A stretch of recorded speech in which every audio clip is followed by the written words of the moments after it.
पैदा कर रहे भेदभाव हिंदू मुस्लिम में बिल्ला कर।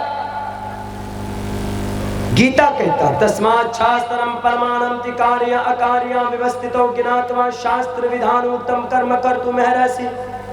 धरती के अनपढ़ गवार लोगों, मैं नहीं कह रहा, गीता कह रहा तस्मात् शास्त्रम, तुम्हें सीए भी बिल्ला ना हो या तुमको कुछ भी करना हो, या मामला तुम्हारा उलझ जाए कहीं पर, तो क्या करोगे? अपने ग्रंथों को देख लो, श्रीमद् भगवत गीता उलट उलट कर देखो। तस्मात् शास्त्रम उलट कर देखोगे तो क्या मिलेगा? तो समस्या का समाधान मिलेगा। हिंदुस्तान के अंदर जो भी उलझा हुआ समस्या है तो उठाओ गीता, श्री कृष्ण जी खुद तस्मात् शास्त्रम परमाणम थी। हमारे महाराज जी ने भी आपको समझाया और बताया, मैं उसी के ताल्लुक से बात कर रहा हूं। तस्मात् शास्त्रम परमाणम थी कार्य।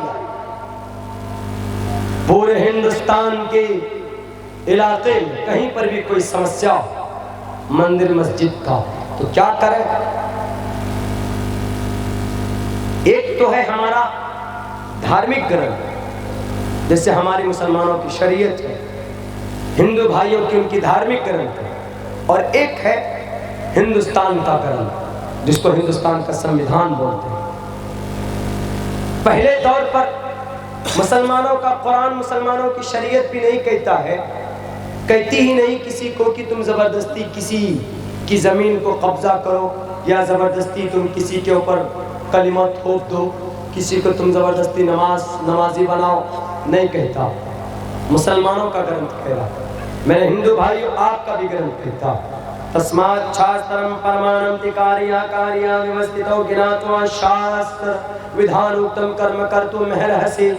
कोई मामला उलझ जाए, चाहे वो मंदिर का हो, मस्जिद का हो, चाहे वो कोई और मैटर हो, हिंदू का हो, मुस्लिम का हो, दलित का हो, शूद्र का हो, वैश्य का हो, कोई और मैटर हो, तो तुमको अपने ग्रंथों को देखना चाहिए। और मेरे हिंदू भाइयों, मैं साफ लफ्जों में कहता हूं आपको, आज भी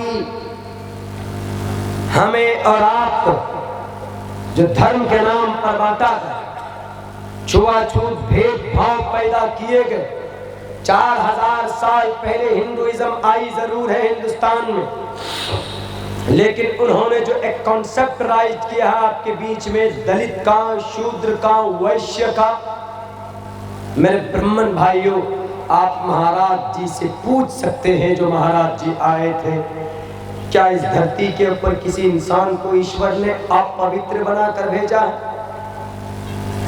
नहीं बोलेंगे, लेकिन आपको जवाब जरूर देंगे। वो मंच पे ना बोले, लेकिन कहेंगे कि वेदों के अंदर ऐसा कोई कॉन्सेप्ट नहीं। क्यों? वह साफ लफ्जों में कहता, अगर तुम्हारा धर्म का मामला पाक नापाक, पवित्र अपवित्र का मामला उलझ जाए इस धरती पर, तस्मात् शास्त्र, ग्रंथों को उठाओ, उनको खोलो, उनके अंदर देखो, तो उनके अंदर तुमको मिल जाएगा इस समस्या का समाधान। क्या? शूद्रो हामस्य सामस्य तथा याकूतो नाम विशुरुता हाम साम या फिस। नूह के 3 बेटे। शूद्रो ब्रह्मणताम ब्रह्मण चेति शूद्रताम क्षेत्रियो याति वितरत्वम विघाद्विच्यम तथेच स एक एवात्र पति परजानाम कथम पुनर्जाति कीर्ता पर भेदा।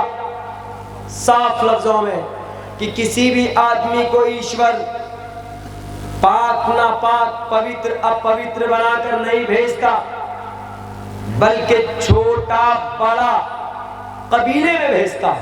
जैसे इस कलयुग के अंदर अंतिम महर्षि को एक बहुत बड़े महान खानदान में भेजा, कबीला कुरैश था, खानदान हाशमी था, उसी को कहा गया शंभल गराम गुक्यस्य बराहमणयस्य। ब्राह्मण मतलब बड़ा खानदान।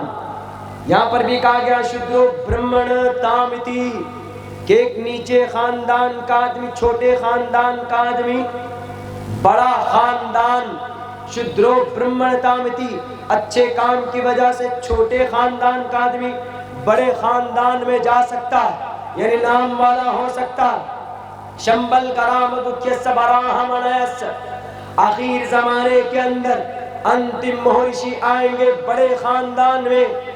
ब्राह्मण तामिति ब्राह्मणश्चेति शूद्रताम क्षेत्रियो यात्री शंबल कराम गुख्यस्य बराहमणयस्य गहातमन भवने विष्णु यश शाकल की प्रादुर्भविष्यति। हजरत अब्दुल्ला के जरिए सोमवती के कोख से पाक जगह के ऊपर अवतार लेंगे मोहम्मद अलैहिस्सलाम। एक बड़े खानदान में आए, कल की अवतार बड़े खानदान के अंदर आए। तो इससे ये पता चलता है कि खानदान बड़ा और छोटा होता है, पाक नापाक नहीं होता। मेरे भाइयों, अगर ये छुआछूत का मामला हल ना हो तो श्री कृष्ण जी कहते हैं महाभारत के मैदान में कि शूद्रो तस्मात् शास्त्रम परमानंति कार्य अकार्य व्यवस्थितो ज्ञात्वा शास्त्र विधानोक्तम कर्म कर्तुम अर्हसि। ए दुनिया के इंसानों, ए दुनिया के मानव जाति के लोगों, अगर तुम्हारा कोई समस्या उलझ जाए तो तुम अपने शास्त्रों को उठाकर देखना, तुम्हारे शास्त्रों के अंदर वहां पर तुम्हें समस्या का समाधान मिलेगा। हम मुसलमान अल्हम्दुलिल्लाह इसी अहकाम, इसी हुक्म को मानते हैं, क्योंकि हमारे कुरान ने इस हुक्म की तायीद भी की है। हमारे कुरान ने फ़इन तनाज़अतुम फ़ी शैइन फरुद्दूहु इलल्लाहि व रसूल, हमारे मस्जिद का मामला हो या हमारे मदरसे का मामला हो या हमारे जात बरादरी का मामला हो, तो हम देखते हैं नबी पाक अलैहिस्सलातु वस्सलाम का हमारे साथ, समाज के साथ क्या रवैया रहा। तो हम नबी पाक अलैहिस्सलातु वस्सलाम के बताए हुए तरीक़े के मुताबिक उसको अमल में लाते हैं। जबरदस्ती हम किसी चीज पर कहीं पर भी ना तो काबिज होते हैं, न तो समाज को उसके ऊपर हम मजबूर करते। लेकिन मेरे हिंदुस्तान के हिंदू भाइयों, आज कुछ लोग ऐसे हैं जो हिंदुस्तान के कानून को बालाए ताक रखकर, और हिंदुस्तान का जो कानून इन